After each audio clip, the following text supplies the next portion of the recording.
Shalom, shalom. Bom dia, vamos dar início à nossa meditação de hoje. Vamos abrir a nossa Bíblia em Levítico, capítulo 5. Vamos meditar juntos, são apenas 19 versículos. E hoje nós vamos falar sobre alguns tipos de sacrifício. Sacrifício pelo pecado oculto, sacrifício pelo sacrilégio e sacrifício pelo pecado de ignorância. Vamos ler juntos para entender do que se tratava esses sacrifícios. Versículo 1 diz assim: quando alguém pecar nisto, tendo ouvido a voz da imprecação, sendo testemunha de um fato, por ter visto ou sabido e contudo não o revelar, levará a sua iniquidade. Ou quando alguém tocar em alguma coisa imunda, seja corpo morto de besta fera imunda, seja corpo morto de animal imundo, seja corpo morto de réptil imundo, ainda que lhe fosse oculto e tornar-se imundo, então será culpado. Ou quando tocar a imundícia de um homem, seja qual for a imundícia com que se faça imundo, e lhe for oculto e o souber depois, será culpado. Ou quando alguém jurar temerariamente com seus lábios, fazer mal ou fazer bem, seja o que for que o homem pronuncie temeramente com juramento, e lhe for oculto e souber depois, culpado será numa dessas coisas.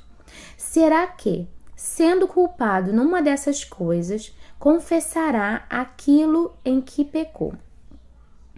Como sua oferta pela culpa, pelo pecado que cometeu, trará ele ao Senhor do gado miúdo, uma cordeira ou uma cabrita, como oferta pelo pecado. Assim o sacerdote, por ele, fará expiação do seu pecado. Se as suas posses não lhe permitirem trazer uma cordeira, trará ao Senhor como oferta pela culpa, pelo pecado que cometeu, 2 rolas e 2 pombinhos, um como oferta pelo pecado e o outro como holocausto. Entregá-los-á ao sacerdote, o qual primeiro oferecerá aquele que é como oferta pelo pecado e lhe destruncará com a unha a cabeça, sem a separar do pescoço.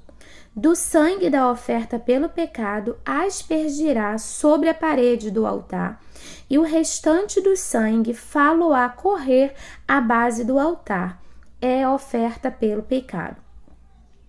E do outro fará holocausto, conforme o estabelecido. Assim o sacerdote por ele fará oferta pelo pecado que cometeu e lhe será perdoado. Porém, se as suas posses não lhe permitirem trazer 2 rolas ou 2 pombinhos, então aquele que pecou trará por sua oferta a 10ª parte de um efá de flor de farinha, como oferta pelo pecado. Não lhe deitará azeite, nem lhe porá em cima incenso, pois é oferta pelo pecado. Entregá-la ao sacerdote, e o sacerdote dela tomará um punhado como porção memorial e a queimará sobre o altar. Em cima das ofertas queimadas ao Senhor é oferta pelo pecado. Assim o sacerdote por ele fará oferta pelo pecado que cometeu em alguma dessas coisas, e lhe será perdoado, o restante será do sacerdote como oferta de manjares. Sacrifício pelo sacrilégio. Disse mais o Senhor a Moisés: quando alguém cometer ofensa e pecar por ignorância nas coisas sagradas do Senhor, então trará ao Senhor por oferta do rebanho um carneiro sem defeito, conforme a sua avaliação em ciclos de prata, segundo o ciclo do santuário, como oferta pela culpa. Assim restituirá o que ele tirou das coisas sagradas, e ainda acrescentará o seu quinto, e o dará ao sacerdote. Assim o sacerdote, como carneiro da oferta pela culpa, fará expiação por ele, e ele será perdoado. Agora nós vamos ler os sacrifícios pelo pecado de ignorância. E se alguma pessoa pecar e fizer contra algum de todos os mandamentos do Senhor, aquilo que se não deve fazer, ainda que não soubesse, contudo será culpada e levará a sua iniquidade. E do rebanho trará o sacerdote um carneiro sem defeito, conforme a sua avaliação, para a oferta pela culpa.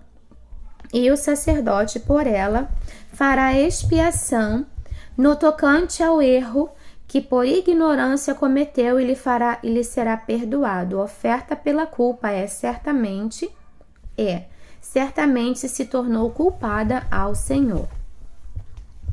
Aqui, a palavra do Senhor vai falar que no mundo antigo, tudo pertencia a uma categoria de limpo ou a uma categoria de impuro.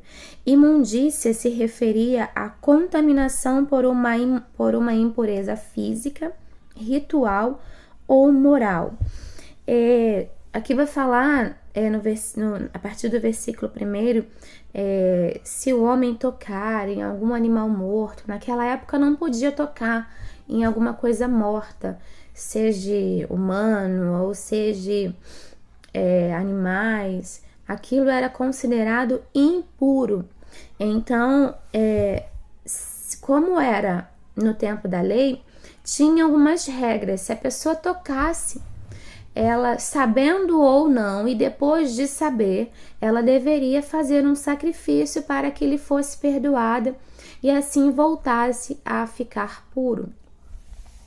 E aqui nós vamos falar também sobre os pecados ocultos. Naquela época eles tinham grande temor quando pecavam e escondiam aquele pecado, ainda assim tinham algumas regras para que aquela pessoa pudesse depois voltar a ser não mais culpada, né? Voltar a ser considerado inocente ou puro. E nos dias de hoje, aqui do versículo 14 ao 19, vai falar que tanto a oferta a Deus quanto a restituição aos outros eram exigidas em certas situações em que os direitos de ambos, de Deus e do homem, houvessem sido violados. E aí aqui na minha Bíblia vai falar de 3 tipos de violação requerida esta oferta pela culpa. Pecado contra o Senhor, referente às coisas sagradas. Se a pessoa, hoje nós vemos, né, tantas pessoas que vai na casa de Deus, mas chega chiclete, coloca no banco. Naquela época, isso era algo terrível. Hoje as pessoas, por estarmos no tempo da graça, as pessoas tratam as coisas de Deus como qualquer coisa. Né? As pessoas vão lá na igreja, nas igrejas. Na nossa igreja não tem banco, mas quando eu era criança, eu era de uma igreja que era de bancos, e quantas vezes, ao limpar a casa de Deus, a gente passava assim o pano pelo banco e a gente encontrava chiclete. E não era só criança que colocava chiclete nos bancos. As pessoas jogam lixo, né? Tem a lixeira, mas tá longe, vou jogar aqui mesmo, vou deixar aqui no cantinho, pego os copos e coloco os copos ali no canto. Não se atentam que aquilo dali é coisas sagradas ao Senhor. E um outro tipo de violação era a desobediência aos mandamentos do Senhor por ignorância. Quando a pessoa não sabia aquele mandamento, e depois era uma coisa, mas quando ela passava a saber, ela tinha que fazer um sacrifício para a remissão daquela culpa, para pedir perdão por aquilo que ela havia feito. Um outro tipo era tratamento desonesto para com o próximo. Olha, essa parte aqui, tratamento desonesto para com o próximo, naquela época era considerado inaceitável. Mas hoje o que mais temos visto são pessoas sendo desonestas umas com as outras. E isso não está só no mundo, às vezes acontece também dentro do reino.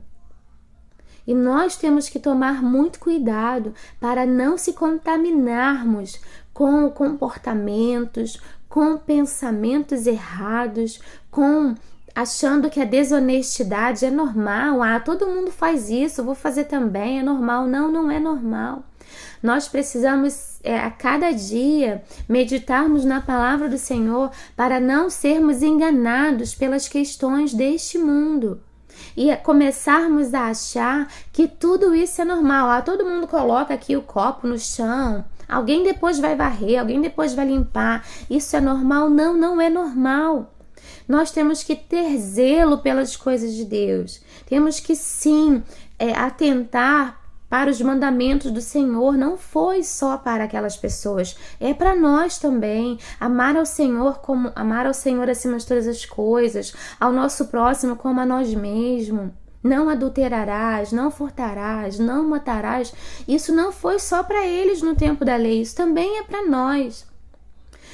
Ser desonesto com o próximo, isso não era recriminado só naquela época, hoje continua sendo. Então, vamos refletir nas nossas ações, naquilo que nós temos feito, naquilo que nós temos nos comportado, para que a gente não venha achar que tudo isso que é praticado, que a palavra de Deus considera ruim, para nós é normal porque todo mundo está fazendo.